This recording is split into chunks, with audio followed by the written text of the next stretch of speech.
The Watership Down podcast is intended for listeners who are familiar with the plot. There will be spoilers. This episode is scripted, recorded, edited and narrated by Newell Fisher.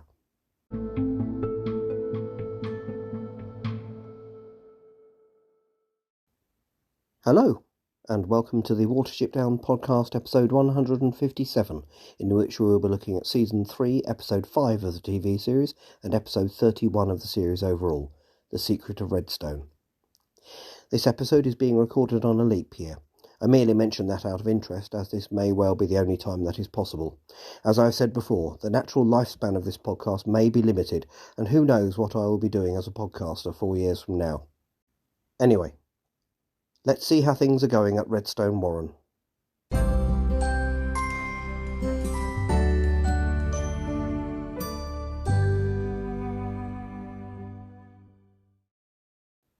TV series Season 3, Episode 5.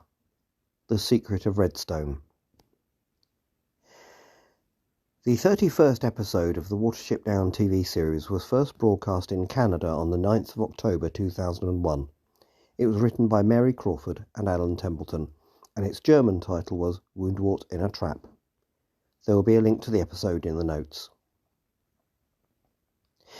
This episode begins with a recap of Episode 5 of Season 2, The Stand, in which Cowslip attempted to use Woundwort to destroy the newly refounded Redstone Warren, as it had been populated with rabbits from his warren. This recap is presented in sepia tones, which one suspects are partly used to conceal the difference in the look of the characters between Seasons 1 and 2 and the third series.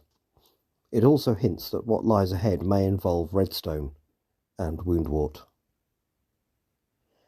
After the opening titles, we are immediately with Campion in Woodland as he hears a gunshot. He runs into the trees.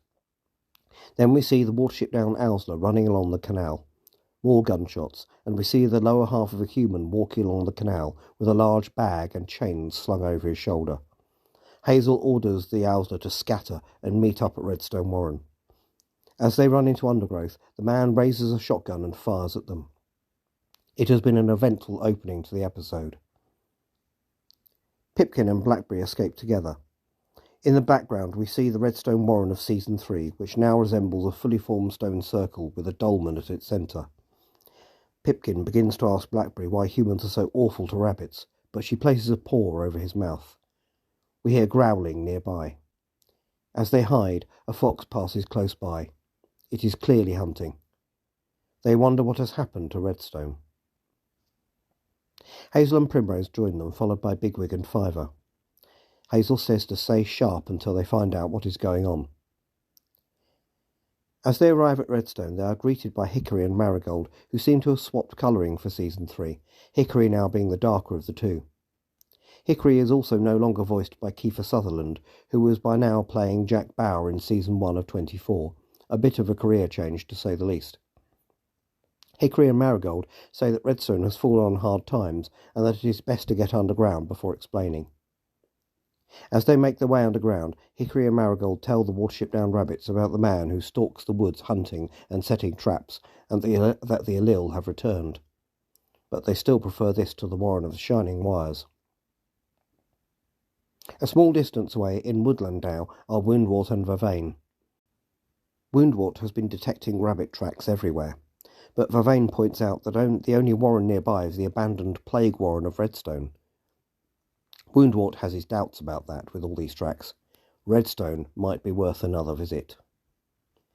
Vervain's questioning of this provokes Woundwort into insisting Vervain take the lead, which promptly results in his ending up caught by the leg and hanging from a tree in a trap. Woundwort asks if Vervain still questions his wisdom. The answer, in exchange for being set free, is obvious. Underground at Redstone, Primrose is telling the Warren the story of the defeat of Ephrafa. Blackberry adds sadly that the price was the loss of Campion. Marigold says she will never forget him, even though she never met him. Pipkin, who knows Campion is alive and is sworn to secrecy, sighs, and Hazel asks him if something is wrong. He says no. Bigwig says they need to get going if they're going to get back to Watership Down before it gets too dark. Above ground, Hazel begins to ask Hickory and Marigold whether they prefer to come back to Watership Down, but the offer is declined. They cannot keep running away from their problems. With good wishes and a standing offer of help, the rabbits of Watership Down leave. In the woods near Redstone, Bigwig suddenly stops, causing a rabbit pile-up behind him. He has smelled something that should not be there. The clear scent of campion. But this cannot be. Blackberry sadly smells the scent as well. Pipkin tries to introduce the possibility that Campion isn't dead, but Bigwig cuts him off, warning what this could mean. They all saw Campion die. This scent could be from what Bigwig calls a shadow. And if a living rabbit meets a shadow, then the black rabbit comes for them. An alarmed Hazel tells them all to move. But Blackberry blocks Pipkin's way as the others go. She knows he knows something. In one go, Pipkin blurts out everything he knows about Campion. Blackberry, in shock, leaves him. At Redstone, the rabbits are being menaced by a weasel that is threatening to come underground. Hickory starts giving orders for a last stand against it, involving collapsing runs and getting the young rabbits into deeper burrows. We see the weasel above ground, preparing to attack. Then, suddenly, a huge rabbit is upon it. The sounds of the struggle from above terrify the Redstone rabbits, but as they end, a low voice from above asks if he may enter the warren. Hickory asks if he is a rabbit. The large rabbit, entering the run, introduces himself as Wheatstock. His smaller companion is named Chaff. These names imply something that is actually of use as food and the waste material that blows away in the wind. Hickory welcomes these Hlessil, or wandering rabbits, to the warren. After all, they have just been saved by them. Wheatstock says how very nice it is to be welcomed in this way. Chaff also smiles. The Watership Down rabbits are making their way along the canal in the dark. Blackberry is missing, and Pipkin has told the rest of them about Campion. Primrose says Campion is welcome at Watership Down. It doesn't make sense. But Pipkin says he is not the rabbit they once knew. Hazel tells Primrose, Fiver and Pipkin to get back to Watership Down. He and Bigwig will remain behind to take care of things. Bigwig asks how they will do that. By blundering on as usual, is Hazel's response. Bigwig seems reassured. At Redstone, Vervain, or rather Chaff, is complaining about not having enough room in the small burrow they have been given. He doesn't understand why Wheatstock, or Woundwort, doesn't just smash the Redstone Owsler, but Woundwort has learned a lesson. He is going to persuade the rabbits of Redstone to want him as their leader, rather than just fear him. Vervain continues to complain about lack of space in the warren, so Woundwort throws him out, laughing. You get the distinct feeling that Woundwort's benevolence will only last as long as it has to. It is morning. Blackberry wakes up, having spent the night above ground. Back at Redstone, Wheatstock approaches Hickory and Marigold. The grass, which is all they have to eat, has soured. Wheatstock asks about flayra, or good quality food stolen from humans, but the nearest source is too far away and too much of a risk. He also asks about guards, if they are so worried about a Lil. Hickory points out the guards who are eating a few yards away. Hickory says he told them to watch, but they must have got hungry. Wheatstock goes up to them and motivates them to get back on to guard duty by threatening to tear their ears off. He suggests he is acting on Hickory's instructions. For some reason, as a side note, Wheatstock's accent has become a little Americanized at this point, with the use of rhotic R's. Is he trying to fit in a warren where this seems to be the standard accent? Wheatstock suggests to Hickory that they find Flayra. Hickory is nervous of the man coming along with his fire stick or gun, but Wheatstock just says living with fear is a choice. Hickory tells Marigold he had better go. She looks on sceptically. Something isn't right about this. Hazel wakes Bigwig.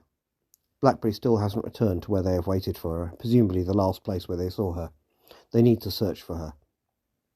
As soon as they break cover, they see the man on the other side of the canal. Taking cover again, they watch him setting traps. Bigwig says he wishes he were a dog sometimes, so he could bite men like him. They are shocked to see another man approaching along the canal on a bike. This one is wearing a strange pointed helmet, dark blue clothes, and is whistling a tune. He is the embodiment of the image of a British police constable from around the time Watership Down was written. Seeing him, the poacher takes cover in the trees. Bigwig comments that humans don't even seem to like each other. Blackberry is making her way through woodland. She comes to a steep rock face, which she scrambles up. She is clearly following a scent. At the top she sees a fresh paw print. It is Campion's. She calls his name. The raiding party from Redstone have reached an abandoned farm where there is little flavour to be found. Hickory questions why Chaff calls Wheatstock Sir all the time. It's a bit odd. Wheatstock explains he saved Chaff's life once. He's a bit soft in the head as a result. He spots a pathway and asks where it leads. Hickory says it leads to the roundabout that we last encountered in Season 2, Episode 2. When he mentions how many Hroodoodoos there are there, and as a point of Lapine pedantry he should have said Hroodoo-dill, Woundwort is off immediately towards the roundabout. Reaching the roundabout, Wheatstock watches the vehicles with no fear as his two companions cower. He spots a lorry carrying vegetables and, laughing, says he has solved their hunger problem for good. He orders Chaff to fetch everyone able-bodied from the warren on the double. Suddenly, Chaff isn't looking so soft-headed. In fact, Vervain has suddenly adopted the air of a capable second-in-command. Bigwig and Hazel are tracking Blackberry, but there is a problem. They realise the man is also heading in the same direction. At the roundabout, Wheatstock starts giving orders, then remembers to seek the approval of Hickory Ra. Marigold says they are very bossy for a pair of newcomers, but Wheatstock insists he is merely an adviser. Without hesitation, Wheatstock runs out into the road in the path of an approaching truck. He screams defiance at the driver, saying, "My tribe is hungry," and the truck desperately steers to avoid him, turning over on its side in the process. It skids to a halt just in front of Chaff, who faints. Carrots and turnips have been spilled right across the road. The driver, who is unhurt, gets out of the cab and, with a British accent straight out of Mary Poppins, waves down the next car. Woundwort orders the rabbits to take all they can carry. Hickory backs this up, and Wheatstock fawningly compliments him on how well his plan worked. He adds that he hopes he played his part well enough. Marigold orders the recovering Chaff to get some carrots. He seems a bit overwhelmed. Campion stops in his tracks as he hears a gunshot, followed by Blackberry shouting, "Frith, protect me!" The Redstone raiding party hear more gunshots. Bigwig and Hazel have reached the top of the rocky slope. As the gunshots continue, Bigwig asks if they should head towards or away from them. Hazel points out that Blackberry's tracks lead towards them. Bigwig says how well Hazel's plan to blunder along is coming together. As Blackberry runs for her life, the man takes aim at her and fires. She reaches a stream and hides in an almost burrow-like hollow, terrified. The raiding party reach Redstone, and Hickory comments on how Wheatstock has solved their food problem. If only he could solve their man problem. Instantly, and to Chaff's horror, Wheatstock obeys and is gone, ordering Chaff to join him. Vervain asks Woundwort what on earth he is doing. This is met by a deluded rant from the still-running Woundwort. Nothing can kill him, natural or unnatural. Marigold tells Hickory he must send these newcomers away. There is something seriously wrong with them. But Hickory says Wheatstock has been the saviour of Redstone. Marigold is seeing past this. She says he could be its destroyer. Blackberry cowers in the hollow on the riverbank. The man is approaching, poking a stick into any place along the bank where an animal might be hiding. Woundwort and Vervain are approaching, following the scent of the man. He reaches the place where Blackberry is hiding. The stick is poked right at Blackberry. She is moments away from being caught. Woundwort and Vervain step on a trap nearby and are caught up in a net and sprung up into the air. The man hears this and runs towards his trap, laughing to himself. Woundwort has technically saved Blackberry. In the hollow, Blackberry hears Campion say she can come out now. We briefly see the scarred side of his face.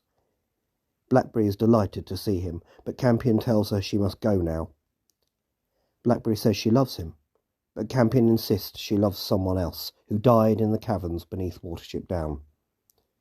He cannot even look at her, and just stares at his reflection in the stream. Blackberry says his scars are marks of honour, to which Campion responds that he is different inside now. He has been touched by the Black Rabbit of Inlay. He does his bidding. Blackberry is shocked by this, but Campion insists he must find Woundwort and stop him, and he must do it alone. And with that, he is gone. Blackberry says, never. Exactly what Campion was trying to avoid. We see the poacher walking along the canal. A sack is slung over his shoulder. The sack is moving, and from within it we hear Woundwort ranting indignantly at this treatment. This cannot be his destiny. Vervain, perhaps finding his bravery at last in the face of certain death, calls Woundwort a raving lunatic. His thinking he can fight humans has finally gone too far. Woundwort tries threatening him into silence, but it doesn't work. In fact, he adds that Woundwort is a babbling idiot. But then we hear a human voice. It is the cliched police constable we saw earlier, whose entire beat seems to be the canal. He even says "hello, hello, hello" to the poacher. The sack containing the two rabbits is dropped to the ground. The constable calls Woundwort an ugly one and tells both rabbits to shoo or go away. The two freed rabbits watch as the poacher is led away under arrest. Woundwort says that his destiny has prevailed. He then turns his attention to Vervain and the things he said in the sack. Vervain is abject, saying he only said those things out of fear. He asks if Woundwort will hold them against him. The answer, as they leave the canal, is yes. Hazel and Bigwig find Blackberry. They ask if she saw Campion. Not the one she knew, she says sadly. He is lost and far away. But she will find him, and bring him home if it takes forever. Hazel and Bigwig look at each other sadly. The three of them set off back to Watership Down.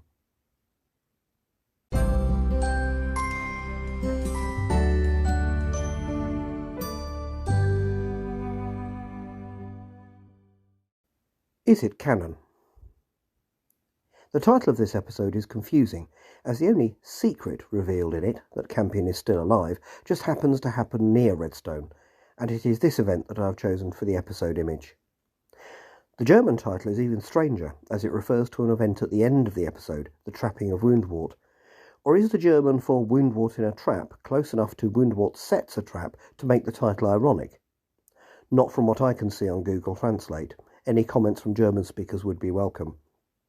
In any case, obviously we are not dealing with anything canon in this episode, although watching Woundwort starting the process as taking over a warren is interesting, even though the process was considerably more brutal in the novel. Somehow, though, Woundwort the trickster doesn't quite feel right.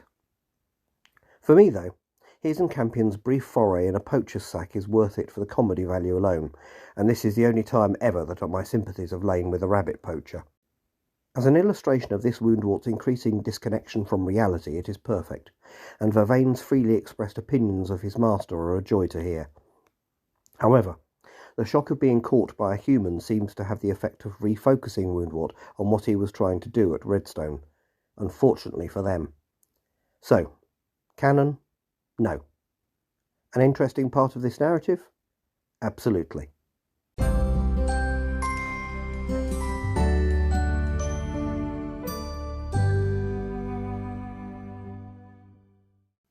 Next time, the Epaphorization of Redstone begins, and Kihar returns with his new mate.